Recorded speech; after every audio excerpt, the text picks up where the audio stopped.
Hello everyone, welcome back to my channel Tahira's cooking house. আমি আজকে happy new year উপলক্ষে আপনাদের সাথে দুটি রেসিপি শেয়ার করব। তো চলুন চলে যাওয়া যাক আমার পুরো রেসিপিতে।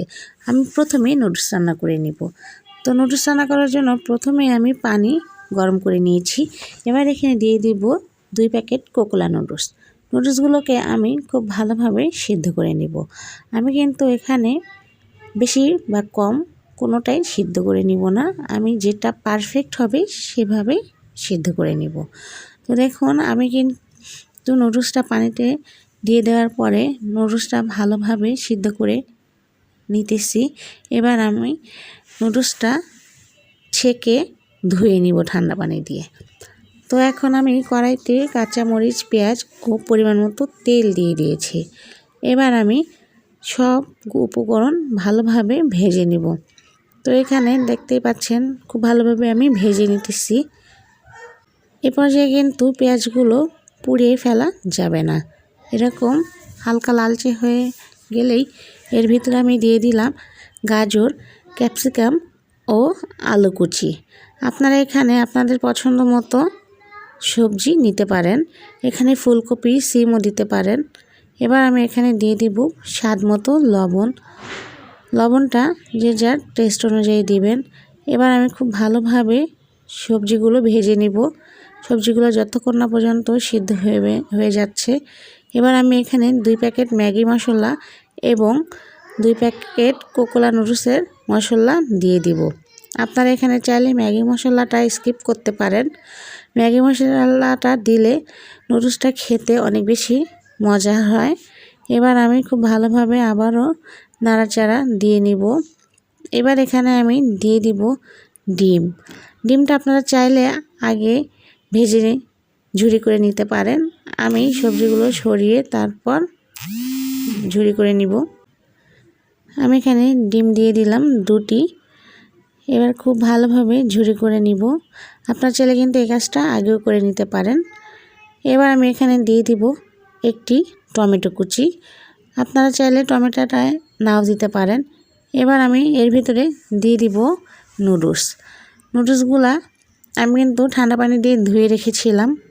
এবার সবজির সাথে নুডলস খুব ভালোভাবে মেশাবো। আর উপর থেকে আমি আরও একটু লবণ দিয়ে দিয়েছিলাম, ওটা স্কিপ হয়ে গিয়েছে। আপনারা আপনাদের স্বাদ মতো লবণটা দিবেন। আপনারা কিন্তু এখানে চাইলে সয়া সস, টমেটো সসও দিতে পারেন। তো আমার নুডলসটা কিন্তু রান্না হয়ে গিয়েছে, এই যে দেখতেই পাচ্ছেন কত সুন্দর হয়েছে। এবার আমি তৈরি করে নিব চিকেন চাপ। তো চিকেন চাপ তৈরি করার জন্য আমি চিকেনগুলোকে 4 ভাগে ভাগ করে নিয়েছি। এর ভিতরে আদা, রসুন, লবণ, জিরা গুঁড়া, তারপর দিয়েছি মরিচের গুঁড়া, তারপর দিয়েছি হলুদের গুঁড়া। এবার আমি দেব মাংসের মশলা দিয়ে এবার সব কিছু ভালোভাবে মেশাবো। আপনারা কিন্তু এখানে চাইলে যে মশলা আছে, রাঁধুনি চাপ মশলা আছে, ওটাও দিতে পারেন। আমি ঘরে থাকা উপকরণ দিয়েই আজকে আপনাদেরকে চাপ তৈরি করে দেখাবো। তো এই পর্যায়ে সামান্য সরিষার তেল উপর দিয়ে ছিটিয়ে দিয়ে মাখিয়ে নিব। তো আমি এখানে মুরগিগুলোতে মশলা মাখিয়ে প্রায় 6 থেকে 7 ঘন্টা রেস্টে রেখে দিব। এবার ভেজে নেওয়ার পালা। আমি কিন্তু 6 থেকে 7 ঘন্টা রেস্টে রেখেছিলাম। এবার একটি ফ্রাই প্যানে তেল দিয়ে দিলাম। এবার আমি চিকেনগুলো ভেজে নেব। তো চিকেনগুলো দিয়ে আমি ঢাকনা দিয়ে ঢেকে দিব, তাহলে চিকেনটা ভালোভাবে সিদ্ধ হবে ভিতরে। এবার ঢাকনাটা খুলে একটু উল্টিয়ে দিব। তো দেখতে পাচ্ছেন আমার কিন্তু এক পাশ খুব ভালোভাবে হয়ে গিয়েছে। আমি আবারও ঢাকনা দিয়ে ঢেকে দিব। এভাবে আমি ঢাকনা দিয়ে ঢেকে ঢেকে চিকেনগুলো ভেজে নিয়েছি। এবার দেখতেই পাচ্ছেন আমার চিকেনগুলো কিন্তু প্রায় ভাজা হয়ে গিয়েছে। আর আমি কিন্তু এই চিকেনগুলোতে মশলা মাখানোর আগে ভালোভাবে থেতলিয়ে নিয়েছিলাম। আমি আবারও ঢাকনা দিয়ে ঢেকে দিয়ে ভেজে নিলাম। তো এই যে আরেকটু উল্টিয়ে দিব, দেখতে পাচ্ছেন অনেক সুন্দর কালার এসেছে। এবার আমি চিকেনগুলো কিন্তু আরেকটু ভেজে তারপর উঠিয়ে নিব। আর উঠিয়ে নিয়ে আমি এভাবে আরও চিকেন ভেজে নিয়েছিলাম, ওটা স্কিপ হয়ে গিয়েছে, আপনাদের সাথে শেয়ার করতে পারলাম না। আমি কিন্তু দুইবারে চিকেনগুলো ভেজে নিয়েছি। আপনারা চাইলে বড় ফ্রাই প্যানে বা এমনি কড়াইতে একবারেই দিতে পারেন। আর আপনারা কিন্তু চাইলে এরকম ডুবো তেলে না ভেজে সামান্য অলিভ অয়েল ব্রাশ করেও ভাজতে পারেন, এটা যার পছন্দ মতো করবেন। তো এই যে আমার চিকেন কিন্তু ভাজা প্রায় হয়ে গিয়েছে। তো আমি ভিতরটা সিদ্ধ হওয়ার জন্য আমি আবারও একটু ঢাকনা দিয়ে ঢেকে দিব।